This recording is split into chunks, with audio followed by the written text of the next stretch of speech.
Hello and welcome to all. Having acquired the status of a true living legend, Mike Tyson is undoubtedly one of the most formidable boxers in the history of the sport. His spectacular KOs and his explosive strength allowed him to win the prestigious title of heavyweight champion of the world several times. But Iron Mike is also known for his antics and his troubles with the law, as well as for his temperamental character. The boxer was indeed a real bad boy and a great provocateur, and his reputation of badass sportsman followed him throughout his career and even further. At 55 years old today, Mike Tyson has hung up his boxing gloves and put his shorts and mouthguard in the closet, but he is still as fierce and pugnacious as he was in his early days. So we decided to find out more about this case in order to enlighten you and reveal what really happened on this flight and why Mike Tyson could have hit this poor guy. Mike Tyson's name is so well known in the world that you are sure to find people who know and adore him, even if you venture deep into the Amazonian rainforest or into the most remote corners of the Sahara Desert. But despite this worldwide fame, very few people really know who is behind the mask of brazen invincibility that Tyson wears. Because if the ferocious boxer had the tongue well united to taunt his opponents, he still kept well guarded to reveal his weak points, nor the path strewn with pitfalls that he had to cross in his youth. And the least we can say is that life has not really done him any favors. Mike Tyson was born in 1966 in Brooklyn, one of the poorest and most dangerous neighborhoods in New York City. The young boy grew up without a father, who abandoned his wife and 3 children just a few days before his birth. Tyson's mother soon found a new husband, but he soon turned out to be a very poor stepfather and an ultra-violent husband who often mistook her for a punching bag. The little shabby slum where this blended family lived was not really what one would call a haven of peace, especially since violence was everywhere, inside and outside the walls. The Brownsville ghetto had a sinister reputation for robberies and cold-blooded murders, and the number of homicides was increasing because of the gang war. And this violence was soon to catch up with young Tyson as he was attacked by an unknown man who sexually abused him. Traumatized by what happened to him, the young boy promised himself that he would never be weak again and that he would defend himself against any attack. He became a real tough guy who would fight with anyone who had the audacity to provoke him or to want to hurt him.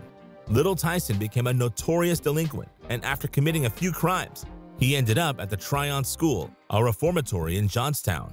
It is there that he will be noticed by the guard Bobby Stewart, a former professional boxer, to whom had not escaped the intrinsic capacities of the young boy. The latter, who was barely 13 years old, weighed more than 80 kilograms and had muscles that looked like they were sculpted from granite. But it was especially his way of moving that interested Stewart the most, because the old man had detected the beginnings of a great champion in the making. The brave guardian then decided to place little Tyson under the guidance of his friend Customato, an old trainer who was a true legend in the world of boxing and who had trained great champions such as Floyd Patterson and Jose Torres. The old septuagenarian became the father that Mike Tyson had never known, which motivated the young boy even more in his training and allowed him to enter the ring more serenely. Being the youngest of D'Amato's foals, he often made him fight with opponents much older and experienced than him. However, the explosive force that bubbled up in Tyson's fist often left no chance to the latter, who were beaten to a pulp by the young boy and sometimes even sent to the mat in the first round. Because Mike Tyson had become a pro at knockout, and his powerful hooks and uppercuts could easily defeat any opponent, as he turned professional, the young boxer asserted himself in the ring as a formidable fighter, capable of knocking out his opponent in the first round. The press had already given him a nickname that suited him so well, Kid Dynamite, because the explosive power of his punches was as devastating as TNT. Mike Tyson was well on his way, and in his little world that was growing, everything was going well. But the death in 1985 of his adopted father and mentor in boxing will leave a deep void in the life of the young boxer. When D'Amato died, Kevin Rooney took over, and despite Tyson's grief, he hung in there and tried to pay tribute to his former trainer by accumulating more and more victories. He was not even 20 years old when his name was already on everyone's lips, and the broadcasting of his matches by the national television channels brought him hundreds of thousands of dollars. His ability to send his opponents to the mat was exacerbated, and no boxer could stand up to this ferocious fighter who moved like a demon in the ring. Mike Tyson finally became the youngest heavyweight champion in the world, beating the record of precocity held by Floyd Patterson, the other great champion of his former coach Customato. Tyson was named Boxer of the Year 1986 with an incredible record of 28 fights and as many victories, including 26 by KO.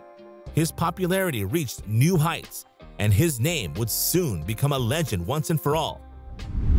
In January 1988, he beat former world champion Larry Holmes, the same man who had beaten boxing legend Muhammad Ali 8 years earlier in 1980. This fight was therefore symbolic, to say the least, and for Tyson, it was also an opportunity to avenge his idol, to whom he had promised victory. But the heart and the combativeness of the young boxer is not only present on the ring, and his troubles with the justice had become commonplace. The bad boy had badly lived his recent divorce with his ex-wife, Robin Givens, which was pronounced on February 14, 1989.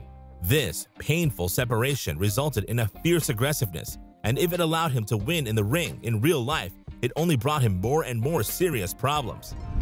His contract with the notorious Tom King, a notorious swindler who had made millions on the backs of his foes, did not help matters at all. And under this terrible influence, Mike Tyson sank more and more into a bottomless abyss. His descent into hell was accentuated in 1991 when he was arrested and convicted of rape, a crime for which he faced up to 63 years in prison. Tyson, who denies his guilt to this day, was finally found guilty and sentenced to 6 years in an Indiana penitentiary. A heavy sentence indeed, especially since it was accompanied by 4 years of probation, but it was nothing compared to the 6 decades he could have received if the judges had been less lenient during the trial. During his incarceration, Mike Tyson converted to Islam and chose the name Malik Abdul Aziz, exactly as his idol Muhammad Ali had done years earlier. The young boxer then displayed exemplary behavior in prison, which finally allowed him to get his ticket out sooner than expected. Indeed, after serving 3 years, Mike Tyson was released for good behavior in March 1995, and his return to civilian life was celebrated that night with great pomp in the world of boxing. Iron Mike quickly returned to the forefront of the scene, pulverizing his opponents by anthology KOs, while amassing millions of dollars with each victory. The casinos of Las Vegas were all over him, and Tyson made the front page of newspapers and celebrity magazines, which never tired of writing about him, since his name was selling. But Mike Tyson's old demons eventually caught up with him, and he fell back into a downward spiral of violence and almost animal aggression. The boxer had become so ferocious that he looked like a real beast when he entered the ring, and the climax of this ferocity was reached on June 28, 1997, during his fight against Evander Holyfield at the MGM Grand in Las Vegas. It is indeed during this famous match that Mike Tyson bit his opponent on the right ear, literally tearing off a piece of the lobe. The whole world was stunned before such a gory and bloody spectacle, even in a sport as violent as boxing. Mike Tyson showed that day that his legendary ferocity was not usurped and that he should not be made angry, because he risked losing all his means and sinking into savagery. The boxer had indeed explained his bloody gesture by the fact that Evander Holyfield had hit him several times in the head and that it had made him go out of his mind, to the point that he felt like killing him. Imagine if this fight had taken place in the street, far from the public and the lights of the MGM Grand, and without any referee to supervise them. The result would have been quite bloody indeed, and the mere thought of it is enough to give you goosebumps. This brings us back to this amazing incident which took place in the plane of the JetBlue company. Because if Mike Tyson is certainly not the same man he was in his youth, his fiery character has not changed one iota. And if the world heavyweight champion has indeed taken off his boxing gloves, his fists are still as dangerous and formidable. And that's it for today. What do you think of the incredible career of Mike Tyson, the most famous and badass boxer on the planet?